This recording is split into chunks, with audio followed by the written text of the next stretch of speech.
allows the companies to have negative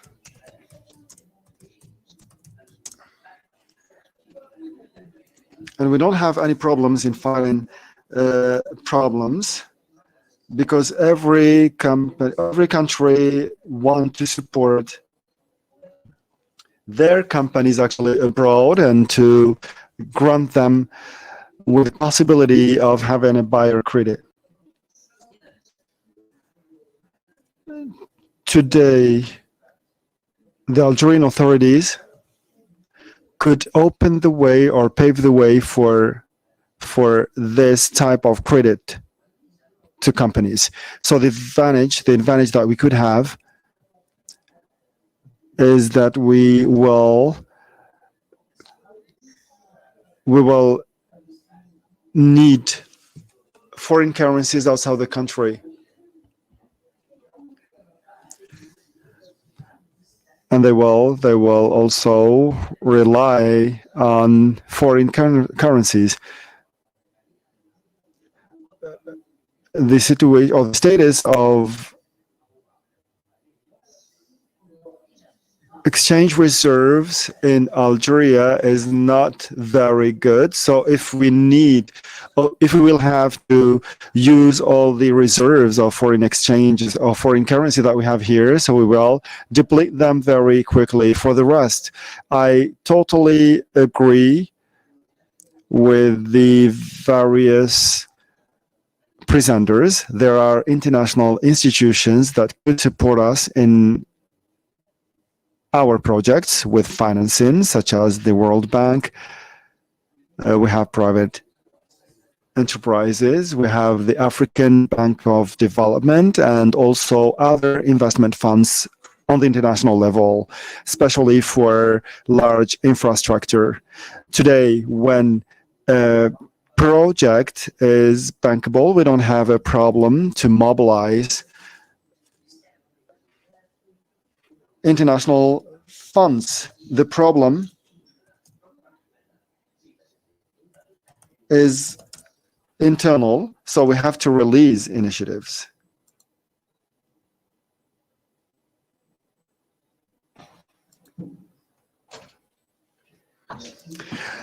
Thank you very much. Good morning, everyone. I'm the chairman of Star Aviation and RedMed. So first of all, I'd like to thank the CNAS for inviting us and for choosing this very important subject. So we've been operating in our capacity as a private company for over 25 years, especially in the south of Algeria for the oil and gas industry. And here we are interested in diversifying our product and our services because we want to go outside of hydrocarbons. My colleague Riyad Bouhara took stock of the situation in a very good way, and I think that with all the good ideas that are there and the goodwill, and I would say it without any reservation, because when we speak about my background, I'm a financial man, so I studied finance at university, and I'm very pragmatic and practical. So even though we have a lot of good ideas, we're optimistic and we want to do a lot of things, but there is still a big problem, a big issue of trust, and responsibility is diluted.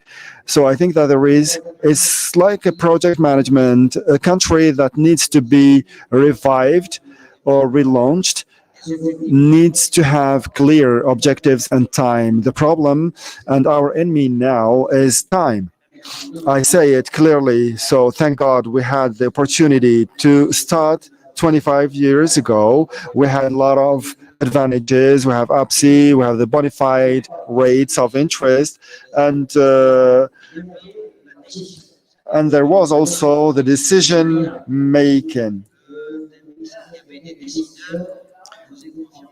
Decision makers trusted us and supported us. Now we have 2,000 employees and we are absorbing the unemployment in the south. But we have noticed that there is an inertia more recently. So people pretend to listen to us, but there is no follow-up.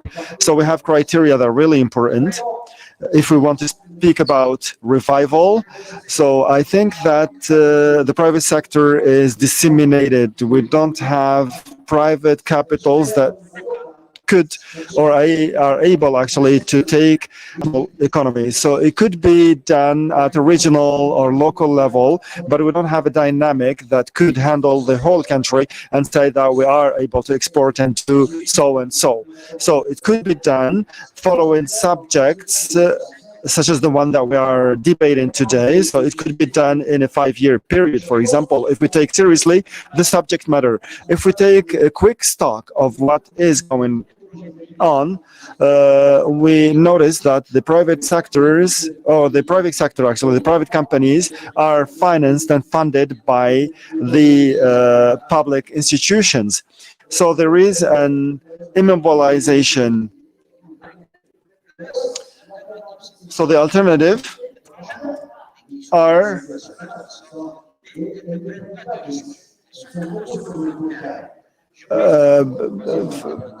private banks that don't take any risk. I think that there is a third alternative, which is the market. So the stock exchange, sorry. So because I am a private investor, for example, and I want to go to the stock exchange, there is a serious initiative, and I agree on what Mr. Buhara has just said. So we have to give the chance to public banks or private banks actually, which have reached their limits, so they did their time. And the stock exchange is a real opportunity. So I just wanted to emphasize the fact that we have to go back to trust and also a more dynamic market. I would like to conclude with a point related to logistics. We are working in the aviation sector, and we have submitted applications to develop the national freight, but we haven't had any answers yet. And this is to go back to what the president of CNAS said earlier in his opening speech. So we are still optimistic and waiting for a positive result, but there is a factor time that we have not to neglect. It's really important. Thank you very much. So I'm going to give the floor back to our two presenters because we made them wait for a while. We had point of views that were raised, which were complementary and very interesting. So I give the floor to Yassine, and then to Mr. Al-Aouli. Additions to make. Khaled. Pardon, Yassine.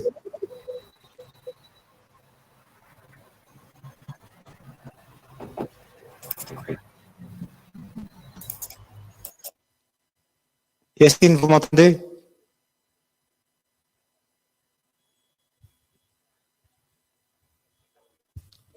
Oui, allez-y, Yassine, allez-y. Go ahead, Yassine, please.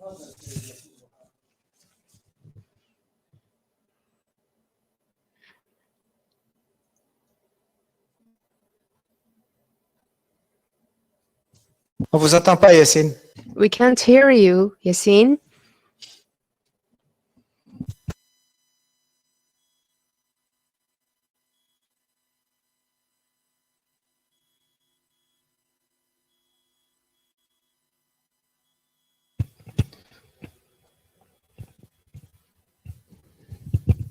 Yassine, vous entendez?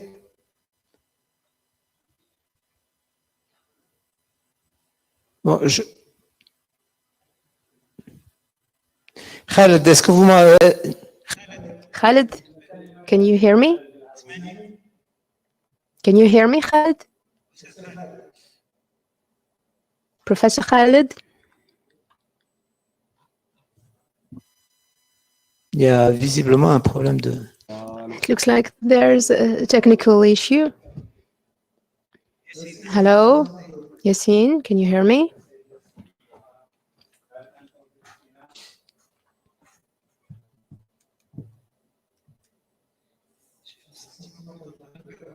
I think we're losing the speakers. C'est terrible. Hein? Khaled, oh Yassine. Khaled, Yassine, can you hear us?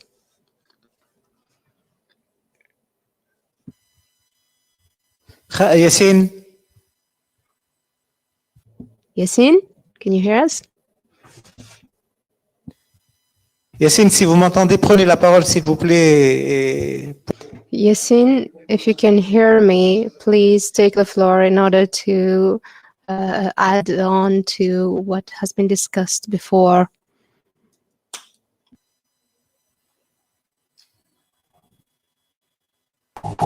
J'essaye. Vous m'entendez là? Oui, on vous entend. Yes, we can hear you now. Ok, donc j'ai écouté avec attention tout ce qui a été mentionné et de mon point de vue, un marché, c'est multimodal. C'est-à-dire que les financements de toutes sortes existent, que ce soit du financement multilatéral, que ce soit du financement domestique, que ce soit du financement international, que ce soit de la dette, que ce soit de l'equity. En fait, un marché, par sa nature, doit pouvoir intégrer tous les flux de capitaux, quelle que soit leur origine et quelle que soit leur forme. Et l'objectif pour l'Algérie, c'est de pouvoir structurer ou permettre ces flux de capitaux de pouvoir intégrer l'économie nationale. Et je ne veux pas rester sur une perception binaire ou une perception simpliste où la solution, c'est les fonds d'investissement tels qu'ils existent. Je donne juste en aparté, la pénétration des fonds private equity globaux en Afrique est environ 0,12% du GDP, ce qui est très bas par rapport à la moyenne mondiale. Et quand on parle de l'Algérie, on est à 0,01. Donc nous sommes 12 fois inférieurs à la moyenne africaine, qui elle-même est probablement 5 à 6 fois inférieure à la moyenne mondiale, et du moins des pays émergents. Donc la problématique que nous avons n'est pas le fait qu'il existe du financement de la Banque africaine de développement, de la Banque islamique, de la SFI, de CDC, de Proparco et de tous les opérateurs potentiels qui existent sur le marché. La problématique que nous avons, c'est que nous avons une structure de marché de capitaux qui ne permet pas la connectivité de tous ces flux. Et c'est ça que nous devons résoudre. Et nous devons le résoudre de façon relativement directe. Il n'y a pas quand on crée un marché, il n'y a pas de demi-mesure. Il faut soit ouvrir le marché, soit rester fermé. La problématique que nous avons, c'est que pour l'instant, nous avons un marché qui est très difficile d'accès. Et comme il a été mentionné par des entrepreneurs qui dans la salle, il y a de la demande. C'est-à-dire, comme je l'ai précisé auparavant, l'Algérie est un pays attractif, les rendements sont élevés, la croissance potentielle peut être très large, il y a des potentiels de développement. Beaucoup d'opérateurs étrangers sont intéressés à investir en Algérie et aussi d'opérateurs domestiques. Mais pour réitérer ce qui a été dit aussi auparavant, c'est une question de confiance et le fait que le marché ne soit pas libre, ne soit pas ouvert de manière très claire ou qu'on nous ayons un plan d'ouverture très clair de notre marché, nous restons un pays difficile d'accès et dont l'investissement direct étranger reste bas. Comme je l'avais mentionné dans ma dernière intervention au CNES, en montrant la dichotomie entre l'investissement direct étranger et le flux commercial que nous avons avec différents pays, et j'avais pris, pour prendre un exemple concret, le cas français, nous sommes aujourd'hui un partenaire économique large de la Chine, de la France, de l'Italie, de l'Espagne, de la Turquie et d'autres marchés sur le continent africain et sur le continent européen, mais nous sommes un très faible récipient d'investissement direct étranger. Et j'aimerais toujours le réitérer, l'investissement direct étranger est un investissement qui est naturel. Si je suis un opérateur commercial et je commerce avec l'Algérie, j'ai besoin de m'implémenter sur place pour garder mes parts de marché, j'ai besoin de m'implémenter sur place pour continuer à croître, j'ai besoin de m'implémenter sur place pour prendre opportunité des avantages du marché algérien, que ce soit un avantage infrastructurel, énergétique, de talent humain, j'ai besoin de me connecter à mon marché. Donc on n'a pas besoin de pousser les investisseurs à venir chez nous, ou de les obliger à venir chez nous. Ils devraient venir naturellement. La problématique de nos conversations avec beaucoup d'investisseurs, c'est le marché est trop compliqué, les règles sont trop compliquées et les mesures ne sont jamais 100% très claires. Je vais prendre le cas par exemple du 49-51. Nous célébrons le fait que le 49-51 a été aboli, mais de la même manière, la définition de ce qui est stratégique n'est pas vraiment claire. Les modalités d'accès au foncier ne sont pas vraiment claires non plus. Il reste la problématique du financement. Donc tous ces éléments qui viennent en place, on ne peut pas demander à des investisseurs étrangers d'investir en Algérie en capital, mais de l'autre côté, ne pas leur permettre de faire de la dette.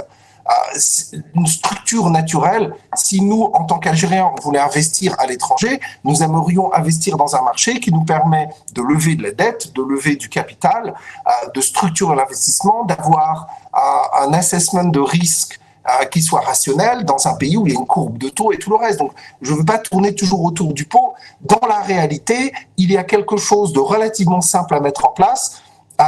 Et ce n'est pas quelque chose qui va se faire du jour au lendemain, mais il faut une feuille de route très très claire, très dirigée vers une ouverture graduelle de notre marché avec des modalités que nous allons respecter à la lettre. Et c'est ça qui va redonner la confiance. Et je pense que, étant le plus grand pays africain, le plus grand pays de la Méditerranée, en prenant opportunité des opportunités de ce qu'on appelle le nearshoring, donc tout le développement post-Covid de sourcing local, de sourcing régional, de chaînes de distribution de valeur qui va probablement se mettre en place et qui est déjà en mouvance. Je pense que nous sommes géostratégiquement positionnés dans probablement un des meilleurs endroits.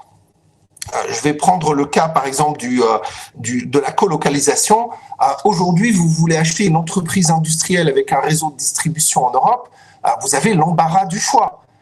Vous pouvez acheter, il y a probablement des actifs disponibles à des tarifications qui défient la gravité. Pour les entrepreneurs basés en Algérie, le transfert de coproduction en Algérie pourrait se faire relativement simplement, avec le fait aussi que c'est une nécessité pour beaucoup de pays européens.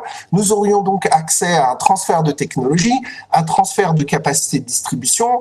Toutes ces choses pourraient être faites tout de suite. Mais pour permettre ce flux transactionnel, il va falloir qu'on casse tous les tabous que nous avons. Et un des gros tabous, c'est la convertibilité du dinar. Il reste très peu de pays sur la planète qui ont une monnaie non convertible. Nous faisons partie de ces pays. Et il y a un moment donné où il va falloir, on ne peut pas d'un côté vouloir de l'investissement étranger et de l'autre côté avoir un contrôle de change et des restrictions en termes d'accès au capital international qui sont incompatibles avec notre ambition. Donc, de mon point de vue, je pense que le timing est probablement un timing exceptionnel. C'est probablement le moment pour nous de faire cette transition et je pense que nous devrions la faire avec l'audace que nous avions dans le passé. Et j'aime bien réitérer, comme il avait été dit dans notre dernière conférence du CNES, quand l'Algérie s'est lancée dans le gaz naturel liquide, c'était une technologie nouvelle. Personne n'avait osé le faire. Nous avons fait les premières transactions de gaz naturel liquide avec le Royaume-Uni au milieu des années 60, avec une audacité qui était, on va dire, le karma algérien de cette époque-là. Je pense que nous devons renouer avec la prise de risque, et la prise de risque ne se fait quand on diversifie nos risques. Donc nous devons diversifier notre économie énergétique, diversifier notre économie tout simplement, et ouvrir notre marché et être confiant dans notre capacité de gérer cette ouverture. Je pense que nous avons les talents en Algérie et à l'étranger pour le faire, et qu'il n'y a aucune raison qu'un pays comme l'Algérie ne puisse pas faire ce que le Soudan est en train de faire, ce que l'Égypte a fait dans sa restructuration. Je pense que c'est le moment pour nous de nous jeter, comme on dit, dans la piscine. Mais tant qu'on reste dans des mesurettes ou dans des demi-mesures, nous ne pourrons pas développer ou attirer les capitaux tels que nécessaire. Donc voilà. Donc ça, c'est mon point de vue. Attract the capitals as it's needed. Et je vous remercie pour votre attention. Et une fois de plus, je remercie Dr. Tir de m'avoir invité à cette session. For inviting me to this session. Thank you very much, Yassine. I think you've talked about the core issue and that trust need to be, I think any investor, if he doesn't have the visibility needed, if he's in an unstable situation, he won't take risks. So what you just said has just reinforced what has been said concerning investors in our country. Mr. Khalid? Yes. Do you hear me now? Yeah. Please. Very good. Thank you so much. There's a lot of things to say on this, especially on countries that want to change the business model. But sometimes it's difficult to try to resolve or discuss everything in one go. But I would just want to pick one point, which is the buyer credits and the instrument to finance and to support trade. I think one of the good ideas is to establish an export and import bank, which many countries have done, not necessarily in our region. Our region still remain, a new phenomenon. Only Saudi Arabia lately, I think they have established one. But there are good experience around the world in developing countries like in India or Turkey or other countries. And also for the African region, there is the African Exim Bank based in Cairo. I think this is important, instruments to help, local exporter and importers, and also to help in the diversification of the economy. So that's my suggestion, to look into this and have a dedicated institutions that can drive the financing of raw materials coming from outside or export production from inside. Thank you. Thank you, Khalid, for these good suggestions indeed. I mean, Afrexim Bank that you have mentioned, and I was among the founders on behalf of the African Development Bank, is now playing a huge role in trade financing through Africa and in attracting capital and investment in many countries. Je crois que merci pour votre suggestion. Thank you for your suggestion and on this point. And Yassine, for your very insightful and fruitful discussion that we had thanks to your presentation. I'm sure that we will continue liaising through CNES with other partners to benefit from your exposure, why not your network, and to contribute to unlock the financial markets in this country. Thank you very much. Sans plus tarder, Without further ado, I'd like to invite Malik. Malik, can you hear me? Oui, je vous entends très bien, merci. Yes, I can hear you clearly. Good morning, Malik. Good morning. Oh. J'entends en anglais, j'entends la traduction. Je pense So que I can hear. bien en français. I can hear the translation. So it's Nasser Bordan. Can you see me? Oui, je vous vois très bien. I can see you very well. Yes, on Zoom.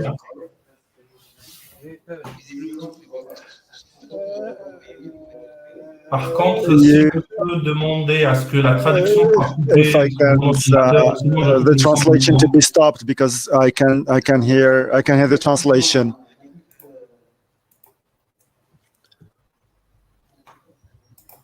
Ah oui, c'est vrai. Oui. Je te tourne le dos, Malik, c'est pour ça que... So I turned my back to you, Malik. This is why I can't turn. Il a commencé sa carrière à Alger avec la SFI. Après, il est parti à la Banque africaine de développement où j'ai eu à le côtoyer pour passer par un certain nombre d'institutions. And in all these institutions, he worked in the project financing. In setting up projects with partners, he has a good knowledge of the financial markets. He knows how to raise funds. He's got an expertise and a know-how which is undeniable. So we would be able to take advantage of his intervention, his presentation, and his experience. Malik, the floor is yours. Merci beaucoup. Thank you very much, Mr. Nasser. I'm very pleased to meet you once again. Pour ne pas recevoir l'écho. J'espère que vous m'entendez. Voilà, donc, bonjour, je suis Malik Faraoun. Je me présente en tant qu'expert secteur privé auprès d'organisations internationales que j'ai eu la chance de côtoyer auprès de ma carrière. Donc, je suis vraiment ravi d'être parmi vous aujourd'hui. Merci beaucoup aussi au CNES pour cette bien aimable invitation. Donc, moi, on m'a demandé juste ce matin de faire une présentation. J'ai été très ravi parce que chaque connexion avec mon pays, l'Algérie, est quelque chose qui m'honore et quelque chose qui me rend joyeux. Et donc, j'ai tout de suite pensé à donner une lecture de la perception des organisations internationales, des marchés financiers internationaux, des institutions financières et du secteur privé plus généralement. J'ai eu l'occasion d'évaluer la perception de l'Algérie à travers différents prismes sur des projets spécifiques ou quelquefois d'un point de vue macro. En tant que financier auprès d'institutions de financement de développement comme la Banque africaine de développement et la SFI, M. Nasser Boulonel a évoqué tantôt Africa 50, dont j'étais membre fondateur, mais aussi en tant qu'investisseur, donc pour le compte d'un fonds d'investissement. Donc, on a regardé quelques transactions en Algérie. Et enfin, ayant travaillé au Forum économique mondial, une institution qui mesure le pulse, le pouls des économies de certaines régions, de certains pays. Donc, j'ai pensé à donner cette perspective et comment l'Algérie est perçue. Mais tout d'abord, bon, tout le monde serait d'accord avec moi, et c'est l'objet de cette conférence aujourd'hui, c'est que le secteur privé est un moteur, est un enabler de la croissance. Et quand on parle de croissance du secteur privé, elle est souvent associée ou assimilée à une croissance plutôt inclusive, si on la compare avec une croissance qui est originaire d'autres secteurs d'industrie extractive ou d'industrie énergétique. Donc, il y a une mauvaise nouvelle ou un constat, j'en parle parce que tout le monde serait d'accord avec moi, c'est que le secteur privé aujourd'hui en Algérie n'a pas encore atteint son potentiel complet. Donc, il y a beaucoup de choses à faire, il y a eu beaucoup de quiproquos, il y a eu beaucoup de mésaventures dans le secteur privé algérien, mais il reste quand même une excellente nouvelle. Et il s'agit d'une fenêtre d'opportunité. Il a été mentionné tantôt qu'il faut agir vite parce que cette fenêtre d'opportunité se referme de jour en jour, assez rapidement d'ailleurs, parce qu'elle est aussi liée à la capacité de l'Algérie à gérer ses ressources, notamment ses ressources en devises. Mais on a aujourd'hui la chance de pouvoir agir et de pouvoir faire émerger un secteur privé algérien qui soit contributif à l'économie. Et donc, je disais, quand on regarde l'Algérie de l'extérieur, donc on a l'impression qu'il y a une sorte de deux environnements contrastés. le premier que j'appellerais the forward-looking system, c'est un environnement qui est relativement axé vers le futur avec des opportunités dans les nouvelles technologies, une jeunesse algérienne vraiment incroyable et qui, à mon sens, est la force de l'Algérie aujourd'hui et qui peut faire des choses miraculeuses, je dirais. Il y a aussi de très bonnes initiatives du côté du gouvernement pour avoir cette vision qui est axée sur le futur. D'un autre côté, on a un système que j'appellerais de legacy system. C'est plutôt les traditions qu'on a héritées depuis plusieurs décennies. Vous êtes confronté à ces traditions au jour le jour, que vous soyez un entrepreneur, que vous soyez une entreprise ou un citoyen lambda, à certaines lenteurs, certaines bureaucraties. Vous allez à la poste et vous vous posez la question sur pourquoi cette lenteur, vous allez payer vos factures et vous ne savez pas pourquoi vous devez passer 3-4 heures pour le faire alors que vous pouvez le faire en ligne et c'est le cas dans plusieurs pays. La question qu'on devrait se poser, c'est comment faire en sorte que l'environnement qui soit axé vers le futur prenne le relais et prenne le dessus sur ces traditions qui nous freinent aujourd'hui. How to make sure that the forward-looking system reaches velocity? C'est la question que on devrait se poser au jour le jour. Et donc, vous regardez, il y a plein de choses qui sont vraiment extraordinaires qui ont été faites en Algérie. Je donne juste un seul exemple, l'exemple de l'ANSEJ. C'est un programme impressionnant quand on regarde le nombre d'entreprises, le nombre de jeunes qui ont pu bénéficier de ce programme-là. Attendez, on me demande de recalibrer ma caméra. Donc, voilà. Et donc, quand on regarde le nombre, les montants qui ont été alloués à ce programme, c'est juste phénoménal et extraordinaire.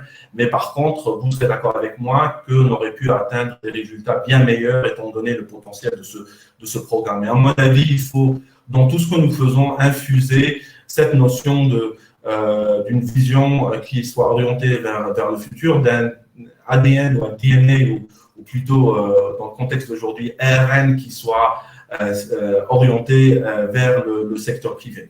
Alors, je vais juste mentionner 4 points.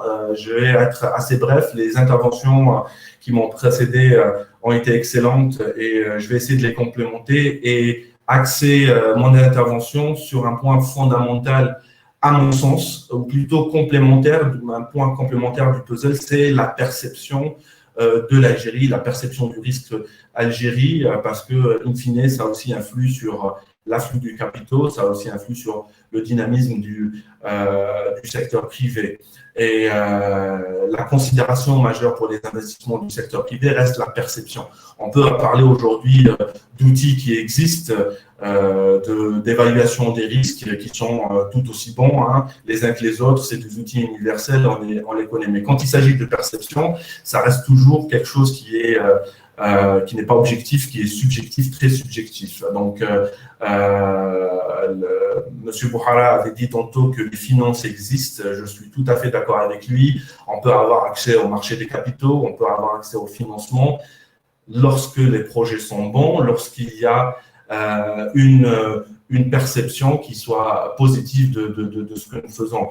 Et à mon avis, il y a un grand contraste entre ce que le risque Algérie représente aujourd'hui, parce que je suis l'actualité algérienne, mais je parle aussi avec des investisseurs étrangers, et ce contraste avec la perception des investisseurs étrangers avec l'Algérie. À chaque fois que je voyage en Algérie, je discute avec mes amis, ma famille, je leur dis on peut toucher les opportunités, quasiment les toucher. Quand on va au supermarché, on regarde les opportunités qui sont là et on se pose la question pourquoi les choses ne bougent pas aussi vite que le potentiel.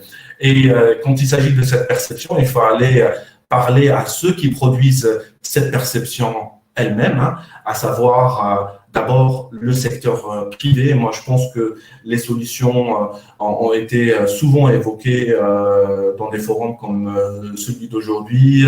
Dans des communications, on a plusieurs organisations patronales qui sont très engagées, qui donnent des solutions, qui propose des solutions.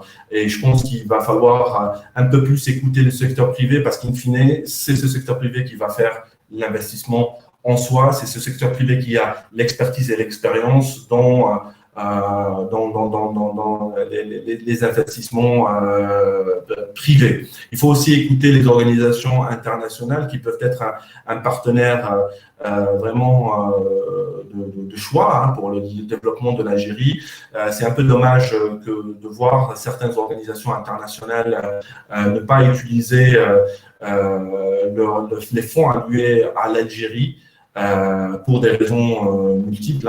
Et je pense qu'il va falloir aussi réfléchir et repenser la manière dont nous travaillons avec les organisations internationales, que ce soit la Banque mondiale, la SFI, la Banque africaine de développement et autres, pour pouvoir vraiment épuiser dans le capital qui est alloué pour l'Algérie et surtout aussi bénéficier le secteur privé, mais pas uniquement, parce que quand on a aussi à côté de soi des institutions qui ont une réputation et qui donnent une importance fondamentale aux aspects de gouvernance, aux aspects de procurement, aux aspects de développement qui font en sorte que tous les projets donnent les résultats qui sont escomptés, donnés au préalable. Moi, je pense que c'est une opportunité. Il va falloir réfléchir à comment les réengager en Algérie. Je sais que dans le passé, on a pris le choix de ne pas s'orienter vers les financements internationaux pour des raisons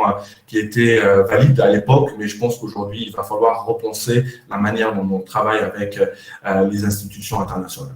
Maintenant, pour les 4 messages que je veux faire passer, le premier, c'est que l'Algérie reste un pays peu connu ou pas suffisamment connu quand il s'agit d'environnement des affaires et quand il s'agit de son potentiel. Vous le regardez, donc il y a souvent des rankings qui sont publiés par certaines organisations internationales. L'Algérie reste moins bien classée que la réalité. J'ai eu à regarder plus en détail les critères d'évaluation et je me suis posé la question à chaque fois sur certains critères. Par exemple, j'en cite juste un seul. Quand j'ai regardé un des rapports d'une organisation internationale sur l'énergie, que l'Algérie était moins bien notée sur l'accès énergétique et qu'on sait aujourd'hui en tant qu'Algérien que chaque citoyen algérien a aujourd'hui accès à l'électricité et au gaz. Et donc, il va falloir aussi retravailler ça avec ces organisations qui produisent ces rankings pour pouvoir redorer le blason, entre autres. Souvent, dans les coulisses des réunions du Forum économique mondial, j'ai eu l'occasion de discuter avec certains, soit mes collègues ou partenaires, du cas de l'Algérie pour pouvoir mettre l'Algérie en haut de l'agenda. Et j'étais surpris de certaines réticences. Donc, les gens ne le disent pas, mais on le voit sur la réaction des personnes quand on leur parle qu'il va falloir mettre cette thématique-là pour le cas de l'Algérie sur cette réunion-là. Et j'en suis toujours surpris au regard d'autres pays qui ont peut-être ce que j'appellerais un capital sympathie un peu plus élevé. Aujourd'hui, des pays beaucoup plus petits que l'Algérie, avec un potentiel beaucoup plus faible que celui de l'Algérie, arrivent à se mettre en haut de la scène, sur la scène internationale.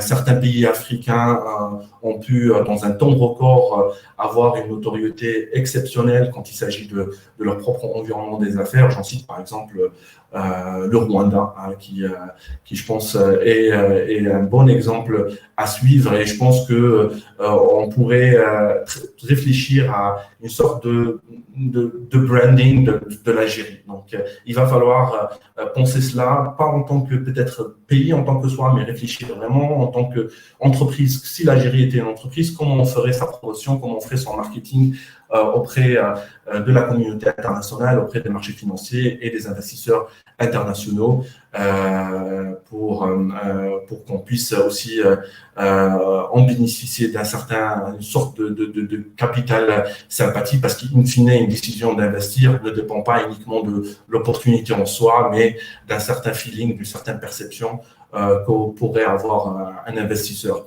En ce sens, je pense qu'il y a une opportunité pour redynamiser la diplomatie économique vous, moi, nous connaissons exactement le potentiel de l'Algérie, mais peut-être pas les marchés financiers. C'est important parce que quand il s'agit de donner un prêt ou quand il s'agit d'investir, il y a toujours cette notion de risk-reward, donc quel est le risque qu'on prend et quel est le retour sur investissement que nous ayons. Le retour d'investissement est bon, mais par contre, il y a une sorte de distorsion qui est faite par le fait que voilà, l'Algérie est passée par différentes phases et que malheureusement, ça influe sur cette perception.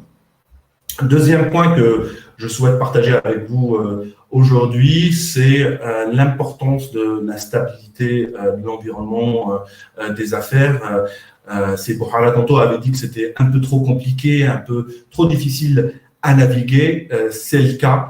À mon avis, ce qui est le plus difficile, c'est de suivre toutes les évolutions de l'environnement des affaires en Algérie. Moi, d'un point de vue, de perspective d'un investisseur, ce qui est important, c'est d'avoir un bon environnement des affaires, de bonnes lois, un bon code de taxes, mais par contre, ce qui est encore plus important, c'est qu'il y ait une stabilité. La stabilité, pourquoi? Parce que ça permet la prédictibilité et ça, c'est quelque chose de fondamental. Un investisseur, quand il investit dans un pays donné, il veut d'abord préserver son capital, mais aussi avoir une prédictibilité quant à l'utilisation de son capital et la possibilité à la fin du terme de son investissement de pouvoir récupérer son investissement. Donc, il faut une crédibilité d'au moins 10 ans. Et dans ce sens, il est bien de faire des ajustements au fur et à mesure. C'est très bien. Par contre, il va falloir faire attention à ces ajustements qui peuvent être une surprise. Même si ces ajustements sont positifs, ils peuvent donner la perception que l'environnement est plutôt instable. Donc, on réfléchit aujourd'hui en Algérie au rythme des lois de finances. C'est bien, mais par contre, il va falloir aussi donner plus de prédictibilité sur un environnement à moyen, long terme sur les investissements en Algérie. Troisième point que je souhaite évoquer, c'est la confiance. La confiance qui, à mon sens, est un des éléments de la perception.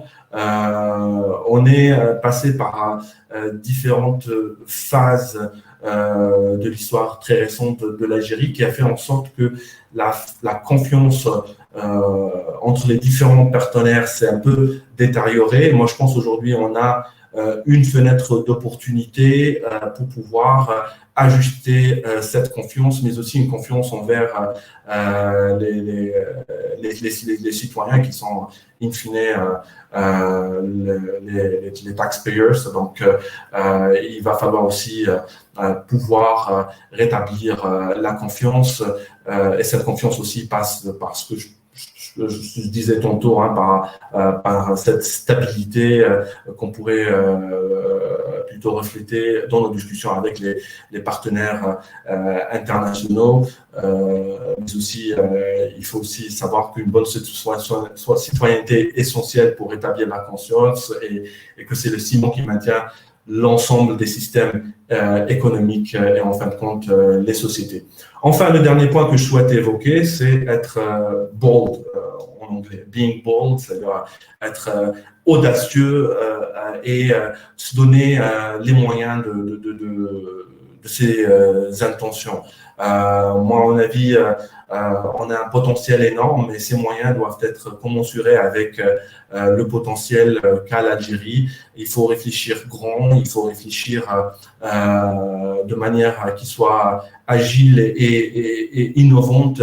Il y a forcément des risques qu'on prendrait, il y a forcément des interrogations, on ne peut pas tout avoir à la perfection, il va falloir faire des concessions, mais quand on parle par exemple certains pays, même des pays voisins qui ont mis en place des zones franches et vraiment ils ne se posent pas la question sur les possibilités de recrutement, les possibilités d'utilisation de devises, les possibilités de transférabilité, etc. Tout est fait pour que que ces plateformes fonctionnent. Donc, quand on réfléchit à quelque chose comme les zones économiques franches, il va falloir faire les choses au complet et ne pas être un peu timide sur ce que nous faisons. Et justement, j'en conclus sur ce point. Je pense que dans notre culture, l'Algérien est timide par rapport à ce qu'il est réellement, donc il laisse l'environnement qui l'entoure de décider sur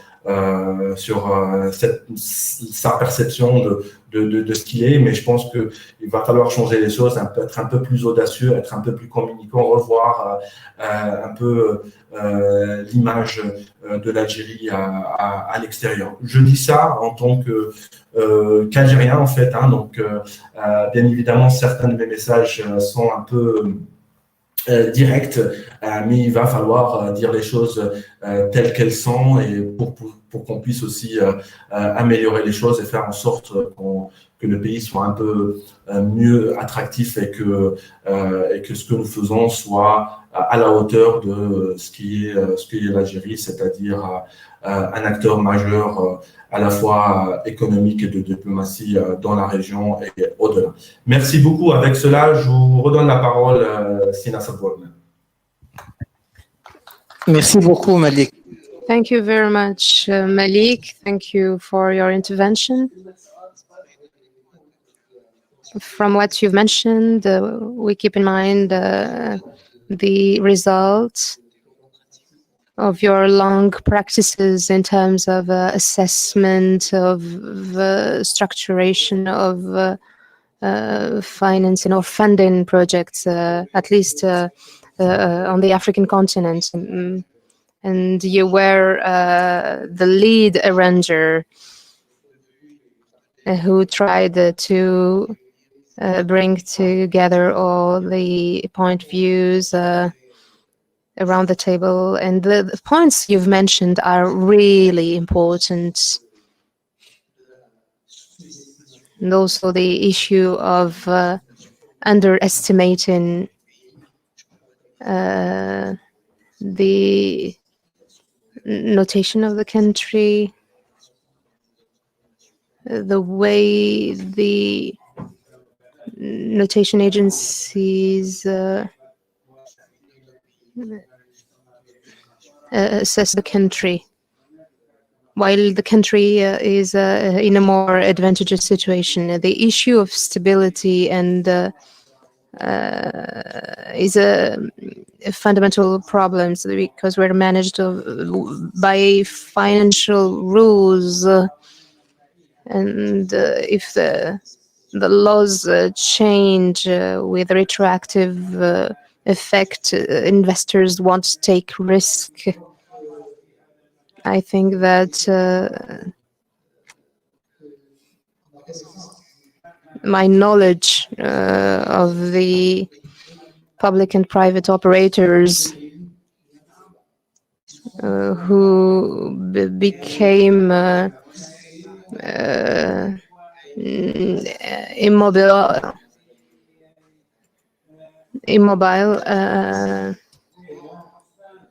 during the 70s. I remember while we had weak means, we had the public company that started at the time without taking personal risks. Unfortunately, we're in a situation of a kind of freeze. We need to break the ice. I think. Thank you again, Malik. I hope we'll have the opportunity to meet when you'll come to Algeria. Mr. Salim Bora. Salim, good morning. Good morning. How are you? Fine, thank you. Well, allow me just to say a few words before giving you the floor about your profile and the importance of your contribution for us. Salim Boura est à la tête d'une grosse société de construction d'infrastructures et il a une expérience à travers les pays souvent compliquée, hein, je peux vous le dire. Hein. Le Turkménistan. The Turkmenistan is not an easy country to go to and start work, and in while Turkmenistan and Tajikistan have a difficult situation, much more difficult than the situation in Algeria. Banque mondiale et de la SFI qui ont travaillé. Of the World Bank and SFI that worked in these countries, and afterwards he's in a society that has developed and invested in countries such as Niger with limited resources and means, but with a competent professional structuring at the level of authorities, national authorities. It's very important to say so. So he has a large experience in BOT, private-public partnership, and I hope that he will be capable of enlightening us based on his experience on how the private sector could be involved and what are these instruments that could be used. Thank you, Mr. President, for giving me this opportunity. I'll be addressing in English, if you don't mind. And I would first of all like to convey my best regards to His Excellency President of the Republic, Abdülmecit Tebboune. And I would like to wish a successful mandate for the new government headed by the new Prime Minister. And I see some of our common friends among the audience, like Mr. Rebrab. I would like to say hello to him online and many others for organizing this wonderful event. I have a small presentation, if you don't mind, I would like to start with, and I'll make some more comments afterwards.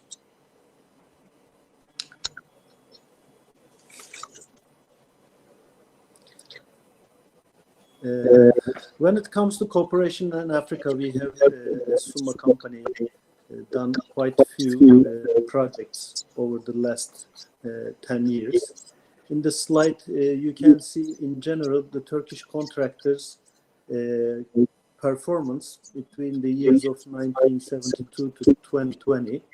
And as you can see, around Turkey, we have done a lot of construction projects as Turkish contractors, where I used to be the deputy president of Turkish Contractors Association. So that's why I want to give you a brief introduction about the capability of Turkish contractors, which are now number 2 in ranking after Chinese all over the world.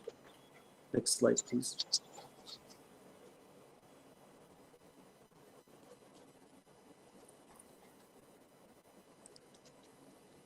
As you can see on the slide, the vicinity around Turkey is very interesting. In 4 hours flying distance, there are 58 countries, and with Turkish Airlines, actually, it became very easy to go to different countries of Africa, where we used to not have a big role in the past. And before the COVID, you know, there were I think 52 flights per week between Istanbul and Algeria. So at one point, it was probably the record-breaking country, and of course the brotherhood country and most friendly country for Turkey, being Algeria. And I hereby would like to convey my regards to all the citizens of Algeria, all our brothers. So we truly believe in the potential of Algeria, and it will probably show some very serious results after this pandemic is over and we are back to normal. Next slide, please.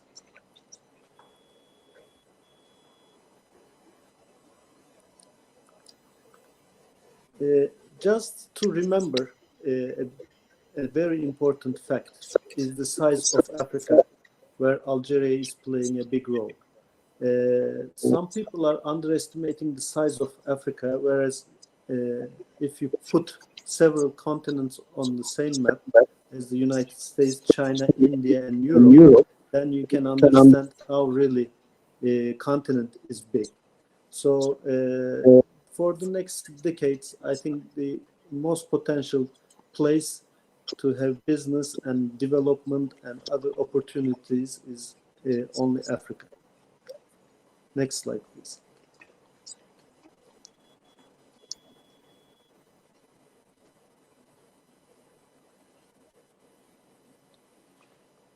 These are some demographic figures. As you can see, today the population of Africa is nearly 1.4 billion, and you can see the growth potential of the continent, which is probably 2.5% every year. And on the next slide, you will see by 2050, the continent's population will be nearly 2.5 billion people. So we are talking about only 29 years ahead of us, which will actually pass very quickly, to my opinion. Next slide, please.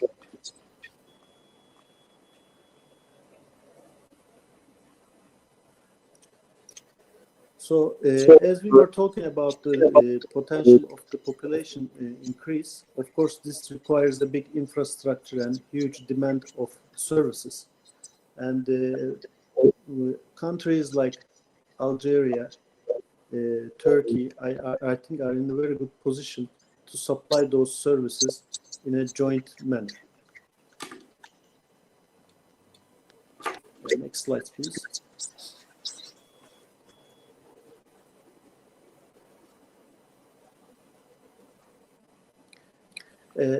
When it comes to the economies, as you can see in 2018, the 6.6 trillion generated by the continent is expected to reach by 2050 approximately fivefold. So this also explains how we can tackle together some of the opportunities, and especially in the emerging markets like, the Mauritania, Senegal, Mali, Niger, Chad, and Libya around Algeria will create, I think, additional market in the nearby geography. Next slide, please.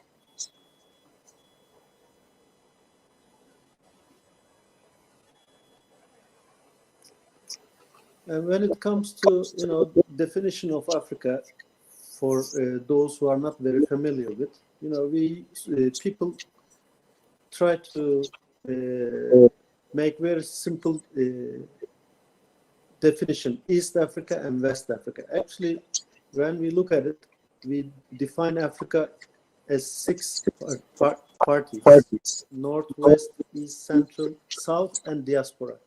Diaspora is actually playing a huge role.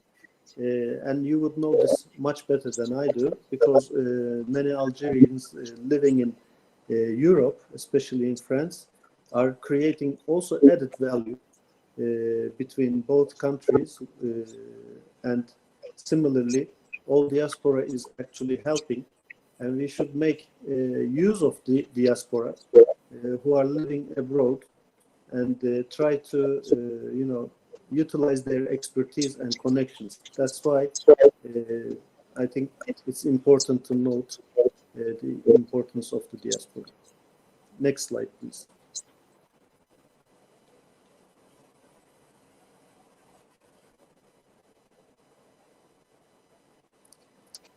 When it comes to financing projects, of course, the United Nations have set the sustainable development goals, and they try to follow, when they finance any project in anywhere in the world, that it fits the purpose they have set for. So we have noticed with our projects in sub-Saharan Africa, especially with our investments, that it's creating capacity, it's creating jobs, it's creating direct investment, it's creating technology transfer and know-how transfer, and it's touching at least some of the goals that the United Nations have set forth. That's why when you have those points in your consideration, it's much easier to find the project financing when you compare to other projects. Next slide, please. As I have mentioned, this engineering news record is a very respected industry journal. They make the ranking of the construction companies globally every year.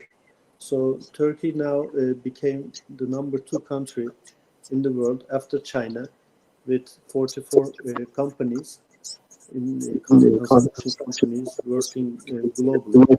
So when we were working in different countries, and actually we only worked outside of Turkey for the last 30 years, we noticed that some of the countries, when it comes to choosing the partners, they sometimes choose wrong partners. And that creates a lot of complications and disappointments over the performance of the contracts.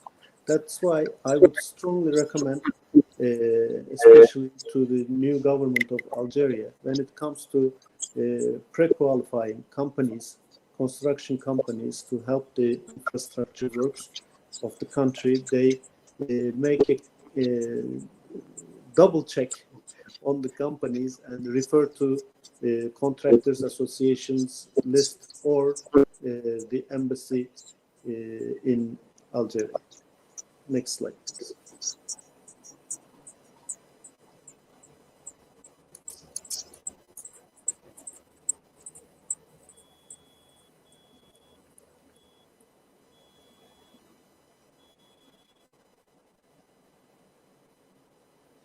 As you can see, the activities in Africa, Algeria takes the second big portion after Libya up until the last year. And when it comes to Sub-Sahara, Tanzania, Ethiopia, and Nigeria are the three big players in terms of markets. So over the last 10 years, the activities in the whole continent really increased a lot.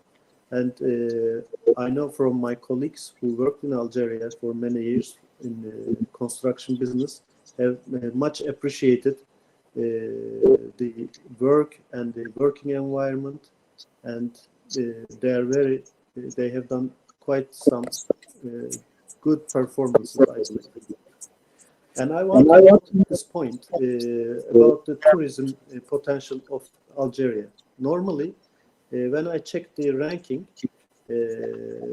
of attracting tourists last year, or the up until last year, let's say, with so big potential of Algeria, actually Algeria is ranked number 136 in a tourism destination ranking.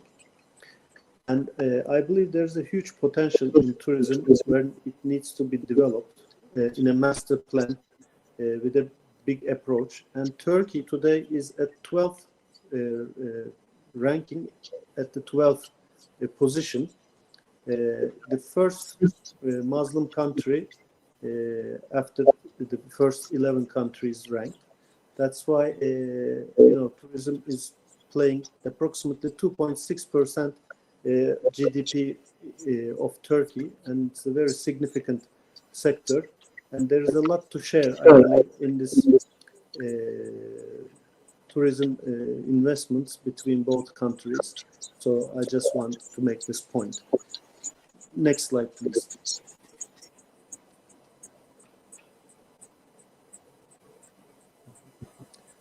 As you can see, some of the projects we have realized in sub-Saharan Africa and in continent in general. Not only our company, but there are at least 10 companies who are very successful in working in sub-Saharan Africa. But our company is mostly known with the convention centers and fast-track projects in Rwanda, Senegal, Equatorial Guinea, Niger, Benin, and Congo. So we are keen to develop our markets, and we are usually invited by the authorities when it comes to a fast-track infrastructure project to be realized, and some other projects done by our other colleagues are the railways and power stations and many other infrastructure projects. Next slide, please.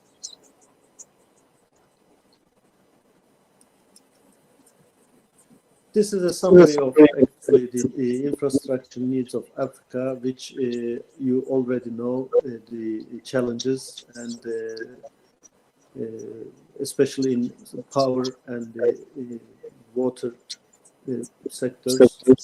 There is a big need in general, and luckily Algeria doesn't have a power problem in electricity, but I think it also is a good idea to diversify as soon as possible with renewable energy, at least to have some pilot projects in sub-regions and other cities far away from the capital, which will probably bring a new incentive. And for investors like us, we would be happy to come and do renewable energy projects in distant locations. Next slide, please. This is a summary of proportions of financing coming to the continent.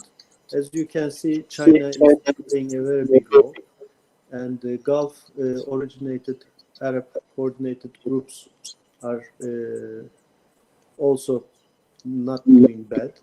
Mostly after China, its multilateral development banks are putting the financing into the country.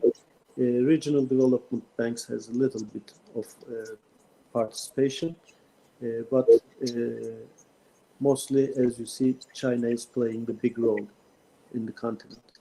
So the only problem with China, I think they are not very interested in the BOT projects, as far as I know, and they are always trying to give credits to the governments on sovereign guarantee base. Yet, I think the continent needs more BOT and PPP type of partnerships with direct foreign investment coming from outside. Next slide, please.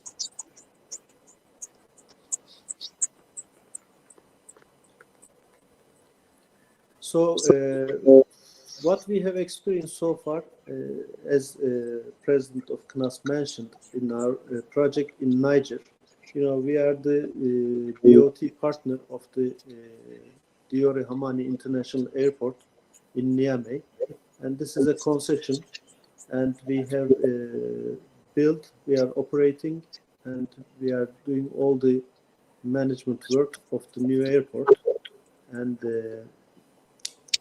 we are actually surprised to see that we were the first ones to think about investing in Niger, a country which was ranked the poorest country in the world up until last year.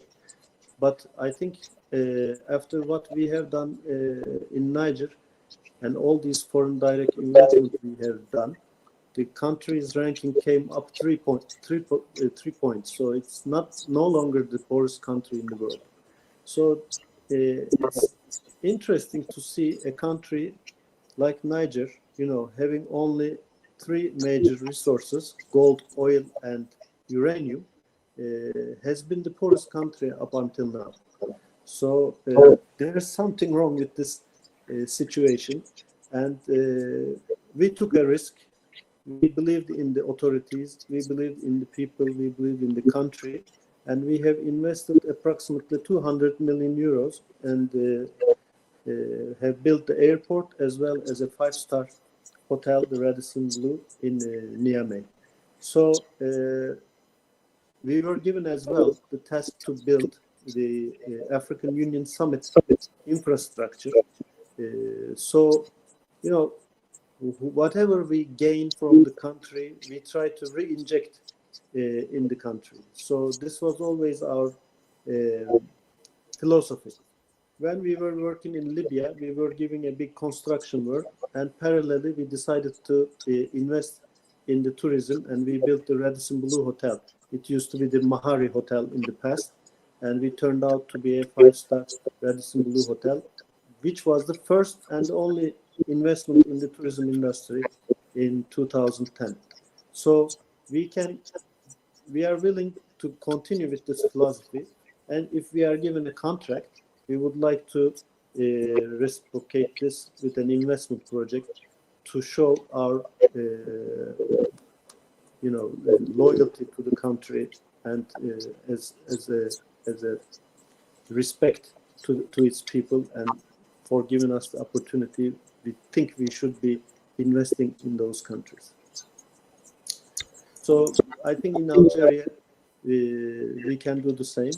We are more than happy to come and collaborate with the partners, with the authorities, and I don't see any problem why we shouldn't do it. If we are capable to do it in Sierra Leone, in Niger, in Senegal, in Libya, why we shouldn't be doing in Algeria?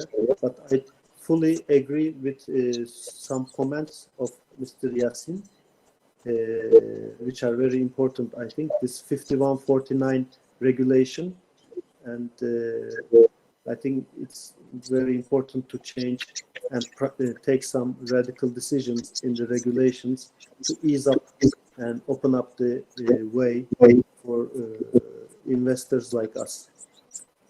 As you might very well know, Tosyalı Group, who has built one of the biggest industrial projects in Oran, has been a very successful project, and they are exporting lots of steel and steel products every year, and it's a very important development project. And as you can see, the infrastructure and the industrial investment people stay on the site, so nobody can come and take the plant from its place or a hotel from its place. So there should not be any worry, to my opinion, to ease the way of investors by making the regulations a lot easier and simpler. Also, Mr. Malik mentioned about Rwanda. We work in Rwanda since 2015, and he is right. The country, with its small capacity, has become one of the sample country in the continent. Why? Because of the confidence, because of the discipline, because of the regulations, because of the leadership, and soon I believe they will become a financial center in their region, and they are making taking very serious decisions and regulations in this respect. And also Mr. Halit mentioned about the Afrexim Bank, the Exim Bank's potential. He is very right, and I think Algeria should immediately form its Exim Bank. And some of the projects we have done in the continent, we have brought Turkish Exim Bank facility, which helped a lot, brought a big efficiency, very fast-track approach, and a nice result. Next slide, please. Yeah, next slide, please. So you see some of the projects we have done in the past. Next, please. So before thanking you, I would like to underline some of the sectors that I believe Algeria and Turkey can make big cooperation. The first one is for sure tourism. The know-how of Turkey in this business is huge, and there should be a master plan designed together, maybe between two countries, and tackle the challenges in this respect. As you might recall, we used to have Prime Minister Turgut Özal, who has given a lot of land free of charge in Antalya region to developers in exchange with investment promise, and this created a big development phenomenon, and many of the companies came, they got their piece of plot, their land, free of charge, and they built their own tourism resorts. I think a similar model could be easily adapted by Algeria. And today, most of the investors of those tourism complexes are contractors. And as I was following the debates from the beginning, you know, in any investment we are talking about, whether it's in energy, tourism, transmission, transportation, mining, textile, whatever you call, there is a construction element in it. That's why most of the, if I was in the place of the government and the decision makers, I would try to choose the investors having a construction know-how and potential in their group, so that they could easily come and tackle the construction aspect as well. That's why I think choosing the right partner and giving the projects to the right partners, especially in EPCF or BOT or PPP, is the key issue here. That's why I would like to underline our readiness to come and participate in the prospects of Algeria, and I thank you for giving me this opportunity.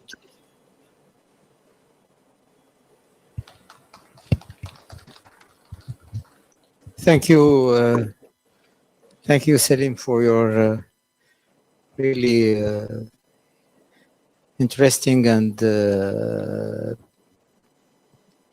challenging also few points that you have made. I will shift with your permission to the French to point out maybe some few points that need to be considered in our discussions. I think that Salim made a very interesting presentation because he's has been working on the ground. He's an operator. He's confronted to the daily realities. He has called for an aggressive partnership with the other countries of the continent. I think it's up to the officials of the CNES to take into consideration his proposals. In his presentation, some points looked interesting for me as part of partnership to develop the private sector that, according to him, should not only focus on the domestic market. It's right that the domestic market, whatever its size, remains small, and we need to think in terms of investment to invest the private saving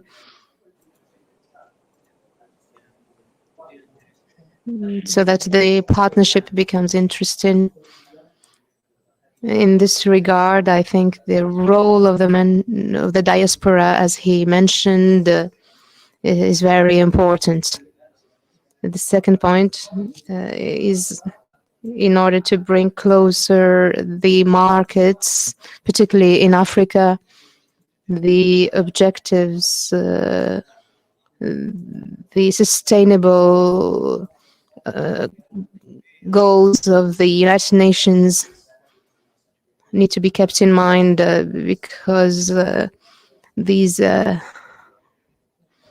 elements are important not only for these countries, for our country, because we need to show that these sustainable goals are achieved. These are the points that were raised in this presentation. I give you the floor if you have maybe questions to ask or comments to make. Thank you, Mr. the President. I entirely agree with the speaker. so that Algerian companies go to the international. There we could find leverage of growth for our countries, but the only problem that we are confronted to is the Algerian regulation. Today we do not have the right. It's really difficult to get the possibility to export capitals outside Algeria to invest abroad. That's the issue. Thank you.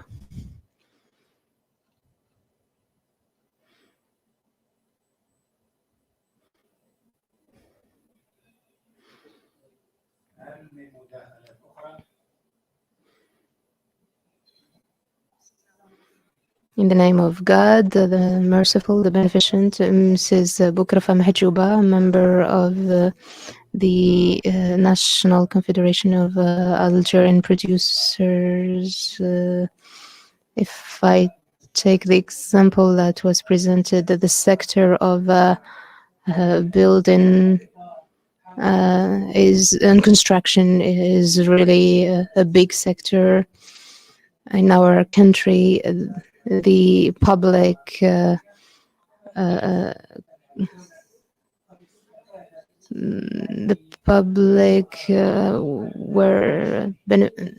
a very positive balance. So there is a change of the situation, and the main issue is the trust. I share and highlight that the trust of the Algerian entrepreneur is very important. So the entrepreneur doesn't take risks. That's right. The construction sector is suffering a lot. There's a certain experience and heritage and know-how, and all of this should be reoriented to the international level, to the export of services, notably in the field of the construction of the Trans-Saharan road. And the issue that was raised by the colleague is the transfer of capitals is also important. So the first issue is that we need to be part of a tough competition at the international level, and the issue of specifications. We need to buy specifications. And also how to transfer capitals, because in order to achieve a project, there's a need for a minimum capital. We need to transfer capital material that is technical, notably.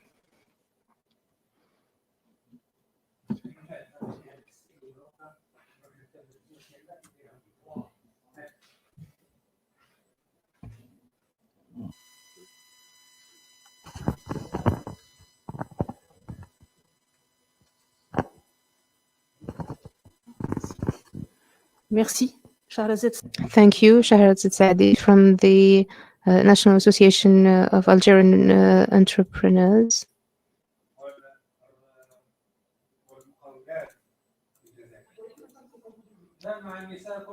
See that with women everything is complicated.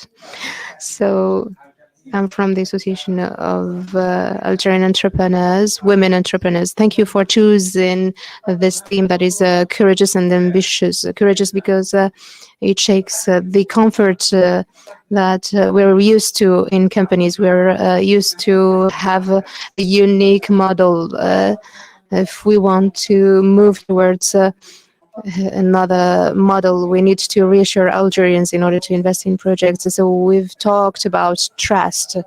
It was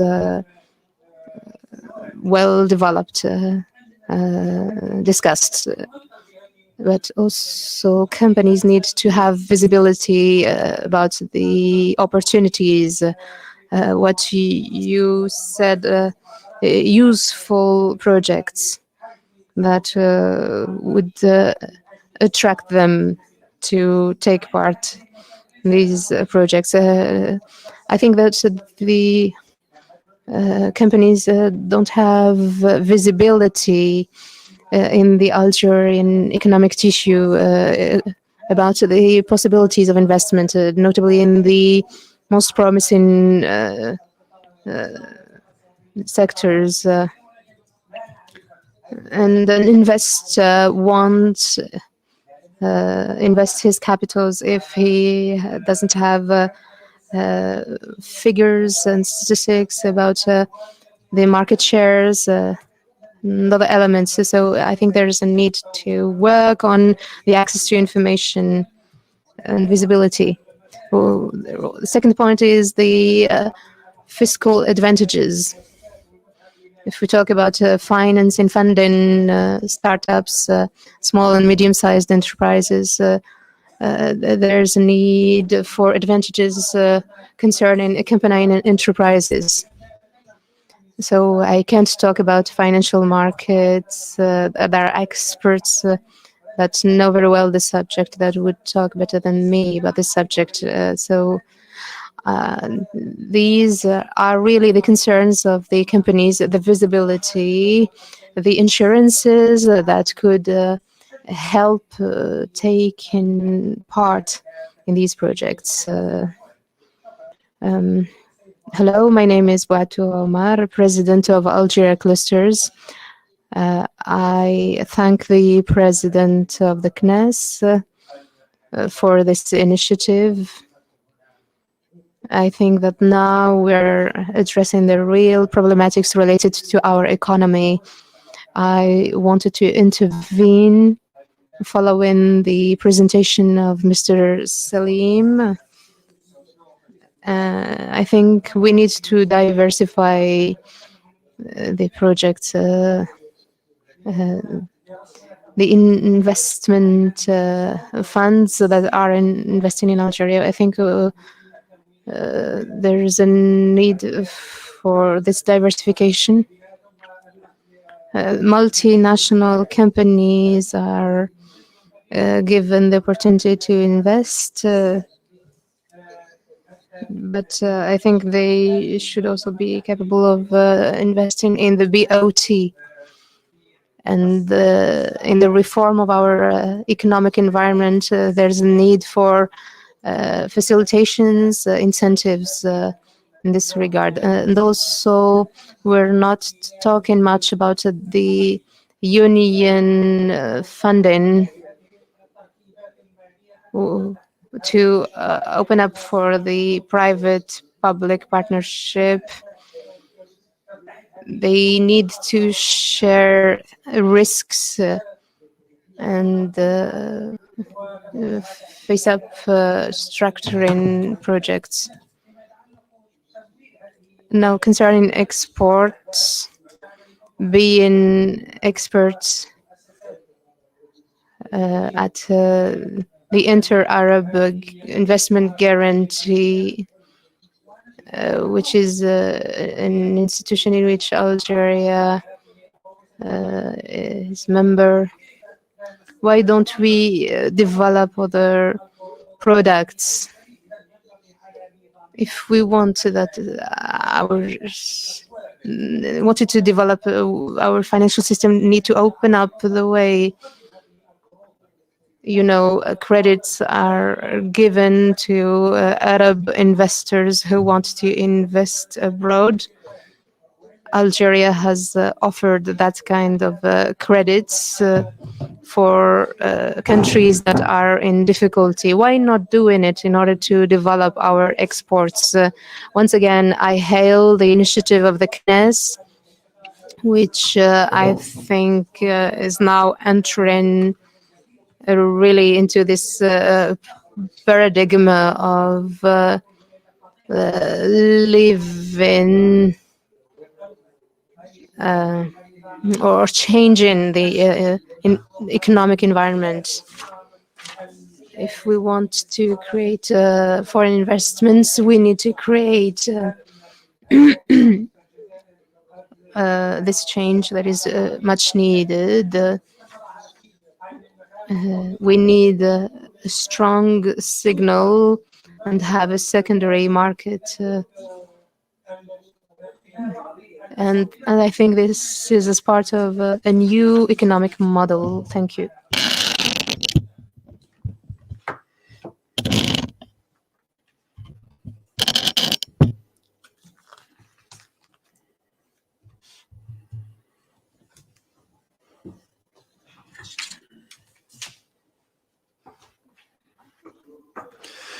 Good morning, Mahdi Amara Elias, in charge of digital community and startups within the Ministerial Department of the Development of Startups. And I would like to draw the attention for on the subject of startups. The chairman of CNAS talked about the strong added value sectors, artificial intelligence, and so on. And we have to know that the startups are in charge of developing these sectors around the world, or groups or holdings that do external expansion and buy or take over the startups. We spoke about the vulnerability of some sectors. L'instabilité un peu réglementaire. We have the regulatory instability that pushes the investors to go to short-term companies. The lifetime or the lifespan of a startup is usually short. And we have to say that the startups have the capacity to attract part of this private sector and to convert it or change it into wealth. We have the chance to have a ministerial department, so the delegate ministry to startups that already does some work. And what is interesting is that the status of the startup allows it to have up to 50% of a great or large scale company without losing its status of or characteristics or feature of being a startup. Today, we have also a fund that has been created for the financing or the funding of startups, but we have to set up a whole ecosystem in favor of this sector, and also in terms of geographic presence. We have to back a little bit the act of managing or investing in startups. Nowadays, there are some fiscal measurements and also the management and the startups could be a good lever of the economy and create companies that could become future champions in the world in their field. Thank you.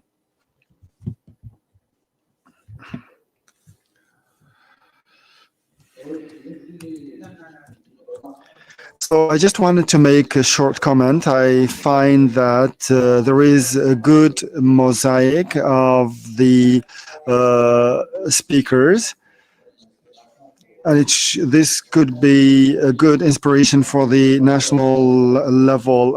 In my capacity as observer of the international economic arena, so we are a little bit disseminated, but I think that the CNAS with this initiative could be a good link, because when I see the Ministry of Finance, the Ministry of Foreign Affairs and Industry, so there is a lot of effort that is being made. And I see that today the CNAS is bringing together a lot of actors. And what is interesting for us is the continuity. So we have made some comments and observations, but I agree with most of the presenters when they said that there should be an environment which is inducive to working together and favorable to bringing together all the parties and parameters. So what I find personally important is that we, in my own opinion as operator, the CNAS should be a good platform to sensitize all the other parties and say things as they are. And this is the role of the think tank of the state. And I emphasize a lay special emphasis on the continuity to be able to change things, because we are not in a hurry. We're not going to leave out some phases or steps, but we have to persevere and we have to go towards our objective. Sami Agli, president of CAPSI, thank you. A warm thank to our to the president of the CNAS that is welcoming us and preparing or organizing this series of subjects and themes on financing and subjects generally which have an impact on a daily basis on the economy. So the question of this new economic model, long awaited. And as for the question of today, or the theme of today, it's a pivotal subject because we cannot aspire to a good future of the country without paying a great deal of attention to the financing and the funding of projects. We have always asked for a deep financial reform. So in a broad sense, the reform of banks and the reform of the financial institutions in general. The solution, once again, is about recalling what works elsewhere and get inspired of what functioned or worked elsewhere to duplicate it in Algeria, taking into consideration our economic environment. So what I want to say is that the time is playing against us. The time is our ally and our worst enemy at the same time. So the pandemic is impacting the whole world. It's devastating economies that used to be model economies in the world. And each country is trying to find solutions to rebuild its economy. The competition should be very tough and fierce, as even more than before. So the competition is not amongst enterprises only, but it's amongst countries. So the extractiveness of Algeria is a priority issue. When I speak about the extractiveness of Algeria, I mean that we should have answers to all the questions.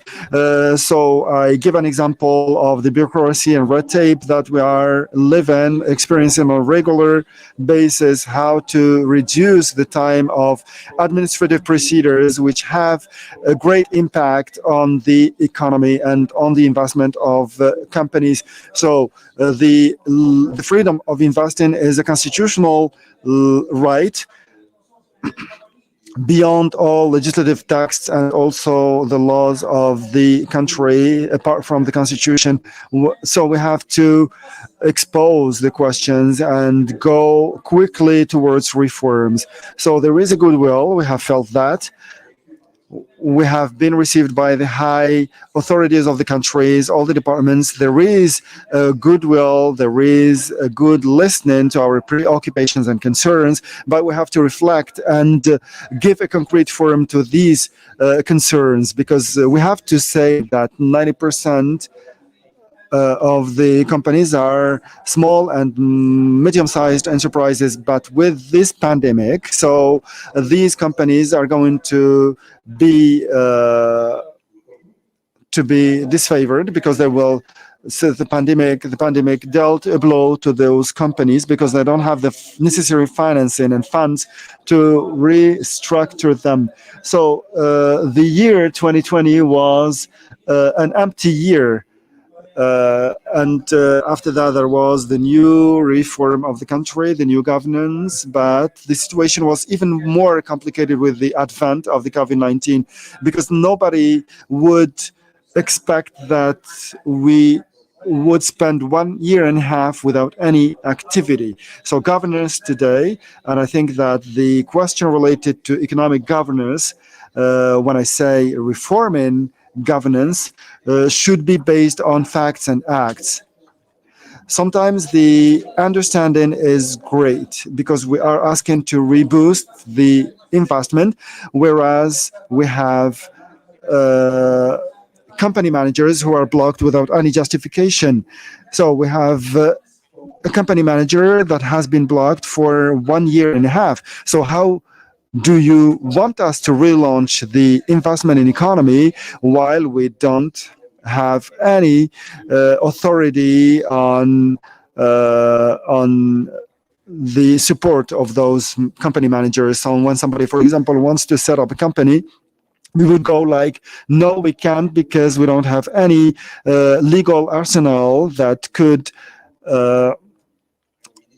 help us to do so. So the minister, the finance minister, was appointed, and the expectation is huge from the economic community, but this is reflected by the reality that we are living in today. However, we are all mobilized. So we haven't seen any company managers that is deprived from hope. So the country has a lot of potentialities, has a lot of resources, and we have to live up to those resources and potentialities, because we have to work hand in hand for the better future of the country. There should be a solution to the country, and this solution is economic. When the economy is there, everything will follow. So thank you very much once again, the CNAS, for having invited us and for having organized this very important series of events and encounters. Thank you.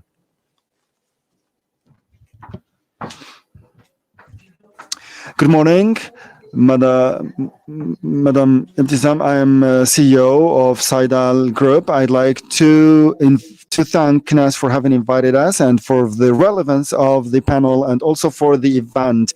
So I join my colleagues in their opinion. It's the which was about actually the legal arsenal. So our ambition is to transform all that and go towards modern products, biotechnology products. So we had discussions with some of the colleagues, and we were about to finalize the project. And then there was the law of 5194 investment law, and in April 2021 another law came out, putting together all the medicines, because it was unfortunate, because we were at the late stage or at the final stage of the signing of the joint venture, and this would deal a blow to the industry of medicines in Algeria, because we have the ambition actually to go towards the biological medicines in Algeria. So I think that we should, even if we don't have the 5194, so we would have the pro rata of what we have discussed before. The most important thing is not to block the completion of this project. Thank you.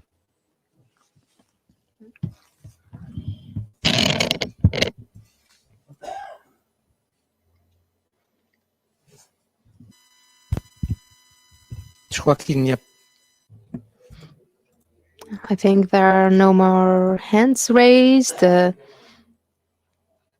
So, of course, we went beyond the time allocated, and that was inevitable.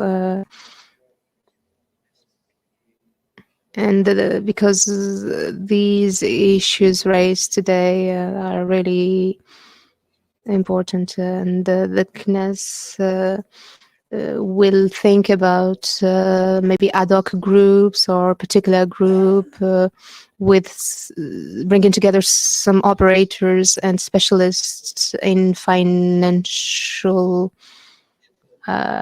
matters to discuss more in depth these topics. We will discuss more also subjects this afternoon. Maybe Salim and Malik, do you have some comments to make? Malik, bon, je vois Salim et any additions to what you have said already? De mon côté, je pense qu'il y a eu pas mal de bonnes choses qui ont été dites et je l'espère. Donc, il y aura un plan d'action après cette conférence et que les résultats des discussions vont être inscrits dans un agenda, j'en suis certain. Je voulais juste redire que, bon, on a une fenêtre d'opportunité, il va falloir l'utiliser. Je pense que nous avons tous les ingrédients pour réussir, à l'instar d'autres pays de la région, d'autres pays d'Afrique et au-delà. Et je pense que nous ne pourrons réussir que si un ingrédient est présent, c'est la collaboration entre les différentes sphères. Et c'est pour ça que je remercie le CNES pour l'opportunité de cette conférence aujourd'hui, de cette plateforme. J'espère qu'on nous verrons d'autres initiatives comme celle-là pour permettre une meilleure, encore plus de collaboration entre les différentes sphères, la sphère publique, la sphère privée, la société civile. Et je pense que si on travaille tous ensemble et avec notre amour pour le pays, on va certainement réussir ce challenge. Avec ces mots-là, je te redonne la parole, Sina Sabouamel. Come the challenge with these few words. Give you the floor. Thank you very much, Malik. When you speak of partnership and collaboration, you know what you're talking about. Because I know you've supported some projects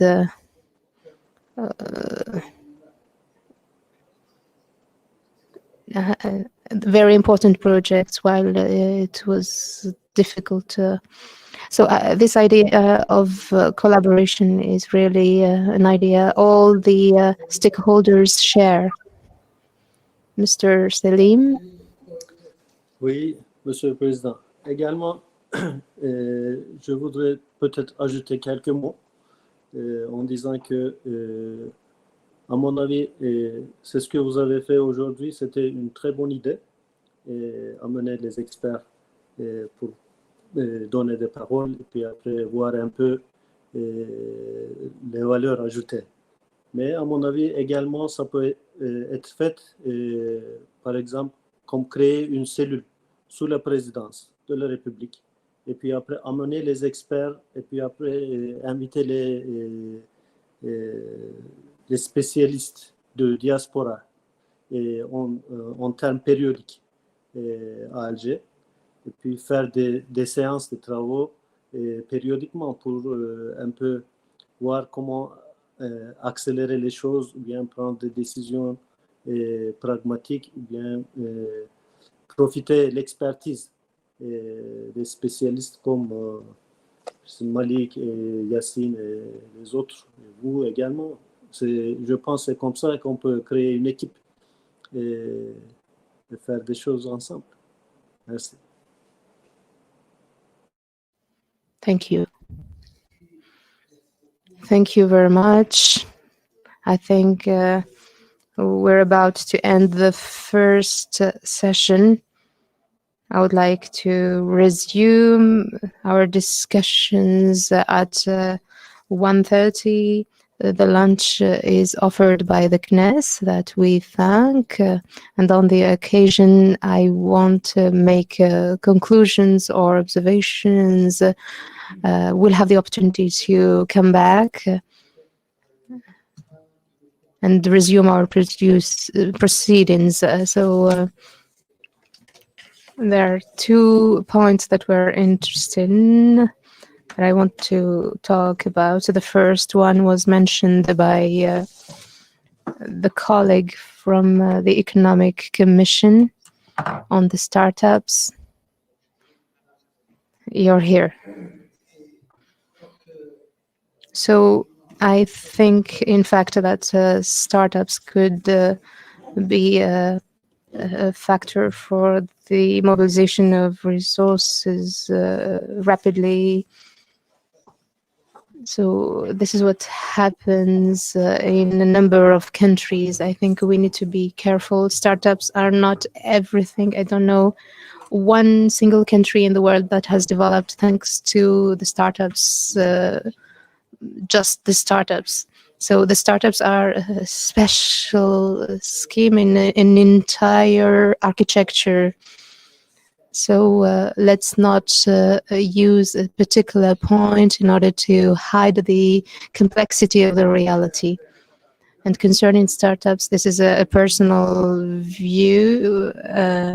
It's a mistake to try to create investment funds, only public funds, only to serve startups. It should be private public funds. We need to bring back the trust to operators. Someone who does not take risks and put money into his projects want achieve success. One day there were an agricultural development plan, and an agricultural farmer went to that bank, and he didn't want to have the check. He wanted to have money, cash. So that was not his money, and he didn't care about the details. So it's very important to change the way things are conducted. I think this is an important point to recall. The second point the lady here has talked about. Excuse me, I didn't keep your name. Don't remember your name. Saidal is really exceptional case. If I was about to go back as a teacher, I would take Saidal as a study case. And you've raised an issue, the issue of stability of regulatory framework in other countries. It exists, so the law should not be retroactive. There are regulations. Unfortunately, the regulatory instability and the legal instability is an issue, and it's not something new. I remember in the 90s, I said it. We were in a meeting in Morocco at the initiative of the United Nations. And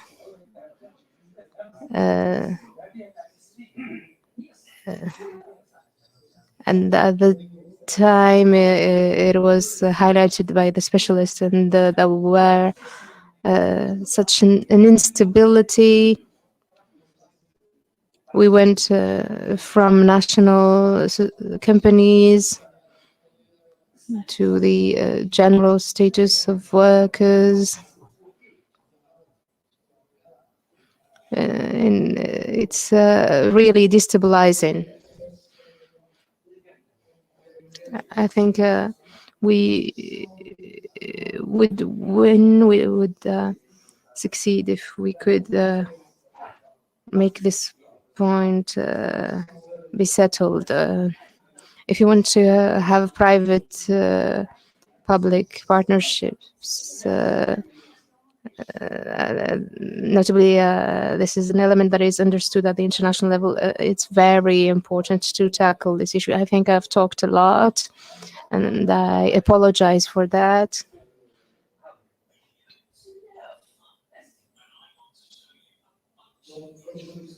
So as I said, so we'll resume at 1:30. It's excellent. We are well respecting the time frame. So enjoy your meal, and in the afternoon we'll listen to interventions that are very interesting in my view. So thank you very much. Enjoy your meal. Thank you also for Malik. Malik, merci beaucoup et Salim, merci beaucoup. À bientôt. À bientôt, au revoir. Hein, c'était un plaisir. Alger, tu m'appelles pas cette fois-ci, je te tirerai les oreilles. Absolument. Bientôt.